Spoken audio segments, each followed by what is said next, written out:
Hi friends, ഞാൻ ശ്രീജിത്താണ്. അപ്പോൾ ഇന്നൊരു വെള്ളിയാഴ്ച ദിവസം ജുമായൊക്കെ കഴിഞ്ഞ് ഞങ്ങൾ ഫുഡ് കഴിക്കാനായിട്ട് ഇറങ്ങിയതാണ് കേട്ടോ. സീ ഫുഡ് മാത്രം കിട്ടുന്ന നമ്മുടെ ബാലറ്റിൻ്റെ കടയിലാണ് പോയിട്ടുള്ളത്.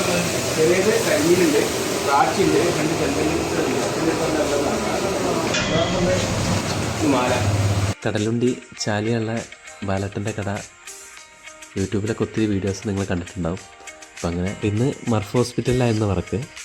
അപ്പോൾ മനാഫ്കായും ഞാനും സുരേട്ടനും റിയാസ് ഡോക്ടറും ഫഹദും പിന്നെ നിഷാദേട്ടനും അങ്ങനെ 6 പേരാണ് ഞങ്ങൾ ഫുഡ് കഴിക്കാൻ വന്നിട്ടുള്ളത്.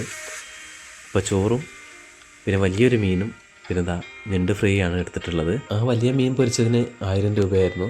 അതുപോലെ വലിയ 3 ഞണ്ടുകളടങ്ങിയ ഈ ഫ്രൈക്ക് 500 രൂപ. അങ്ങനെ ഏകദേശം 2000-ന് പുറത്ത് ബില്ലായിട്ട് കേട്ടോ. അപ്പോൾ ഈ വെള്ളിയാഴ്ചത്തെ ഫുഡ് മനാഫ്കായുടെ വകയായിരുന്നു കേട്ടോ. ഞങ്ങൾ ഫുഡൊക്കെ കഴിച്ചു. ഞങ്ങളിതാ മനാഫ്ഖാൻ്റെ വണ്ടിയിൽ തിരിച്ചു പോരുവാണ്.